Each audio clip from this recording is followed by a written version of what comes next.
આજનો વિડીયો ખેડૂતોને નામ. જય માતાજી, જય હિન્દ. સરકાર અત્યારે ગુજરાતની સરકાર સર્વેની વાતો કરે છે. બોલો કે અમે સર્વે કરવાના આદેશ આપ્યા છે પ્રશાસનને અને 7 થી 20 દિવસની અંદર સર્વે કરી નાખશે. હવે તમે મિત્રો વિચાર કરો કે જે ખેડૂતની મગફળી ડૂબી ગઈ, તણાઈ ગઈ, એ 20 દિવસ સુધી ત્યાં પડી રહે ખરી? 20 દિવસ પછી તમે સર્વે કરવા જાઓ તો એ તણાઈ ગયેલી મગફળી તમને દેખાય? હવે આમાં સર્વે કરવાની ક્યાં જરૂર છે ભાઈ? ખેડૂતોના તમે મોં જુઓ ને ત્યાં તમને ખબર પડી જાય કે ખેડૂતની દીકરી રોતી હોય ને એનો બાપ એને કહેતો હોય કે બેટા તું રોમાં, હું તોય તને કપડાં લઈ દઈશ. તો એ દીકરી એમ કહેતો હોય ના, મારે કપડાં નથી લેવા, અને આ બધું તણાઈ ગયું. ખરેખર તો છે ને ખેડૂતોના અરમાનો 12 મહિના જે એણે મહેનત કરી હોય, કાળી મજૂરી, રાત્રે પાણી વાળ્યું હોય, તડકાની દવા છાંટી હોય, એ બધી મહેનતના એક દિવસમાં ઉપર એની માથે પાણી ફરી જાય ત્યારે ખેડૂત મજબૂર થઈ જતો હોય છે. અને ઘણા લોકો એમ પૂછે કે આ આટલી બધી આવક ને આટલી ખેતી, કોઈ ખેડૂતો આત્મહત્યા શું કામ કરે ભાઈ? એટલે ભાઈ એમને શોખ નથી થતો. કોઈ માણસને પોતાનો જીવ ટૂંકાવવાનો શોખ ન થતો હોય.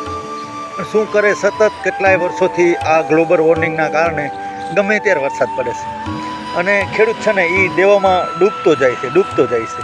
પાક ધિરાણ લે, ભરી ન શકે તો આગલા વર્ષે સારું થશે, ભરતું લે, પાછો ભરી ન શકે. હવે આ પોઝિશનમાં સરકારે શું કરવું જોઈએ? તો તમે વિચાર કરો કે આપણી સરકાર એટલી બધી સંવેદનશીલ છે કે તુર્કીમાં ધરતીકંપ આવે ને તો ત્યાં સૌથી પહેલાં મદદ આપણી કેન્દ્ર સરકારની પૂગી જાય.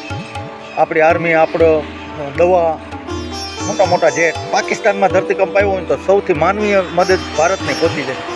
નેપાળમાં ધરતીકંપ આવ્યો હોય તો સૌથી પહેલાં માનવીય મદદ ભારતની પહોંચી જાય. એવા સમાચાર આપણે જોઈશું. તો આ તો તમારું ગુજરાત છે. તમે અહીંયા જન્મ્યા છો, અહીંયા મોટા થયા. આ ગુજરાતે તમને CMમાંથી PM બનાવ્યા. તો તમને કેમ કાંઈ ખેડૂતોનું દાસતું નથી? ખેડૂતો વિશે તમે કેમ એક શબ્દ બોલ્યા નથી હજી? હું તો એમ કહું છું કે ખેડૂતોને છે ને પાક ધિરાણ માટે આપેલી તમામ રકમ તાત્કાલિક અસરથી માફ કરી દેવી જોઈએ અને આ સર્વે કરવાના દંડિકા બધા બંધ કરવા જોઈએ.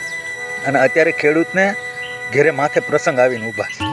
એટલે તમે જેમ બને તેમ જલ્દીથી ખેડૂતોને છે ને એને દેવા માફ કરો અને એને ઉગારી લો. એ સરકારને 2 હાથ જોડીને વિનંતી છે.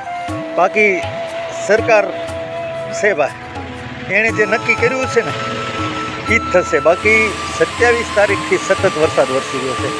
હું તમને બતાવું, જો આ રીતનો કપાસની ઉપર ઉગ્યો બરાબર, અને આ રીતે પાથરા પલળી ગયા છે. સિંગુ તો તણાઈ ગઈ, એટલે સિંગુની પાથરાની અંદર સિંગ ઉગી ગઈ છે અને કપાસના ઝાડ ઉપર કપાસ ઉગી ગયો છે. હવે આ પોઝિશનમાં તે તમે એમ કહેતા હો કે અમે પ્રશાસનને આદેશ આપ્યા છે અને એ સર્વે કરશે. સર્વે કર્યા પછી રિપોર્ટ આપે પછી તમે ખેડૂતોને ફોર્મ ભરવાનું કહો. હજી ગયા વખતના ફોર્મ ભર્યા એના પૈસા ખેડૂતને નથી મળ્યા. ગઈ સાલની નુકસાનીના ફોર્મ જે ખેડૂતોએ ભર્યા હતા એમાંથી કેટલાયને પૈસા નથી મળ્યા. અમુકને મળી ગયા દિવાળી પહેલાં, અમુકને નથી મળ્યા.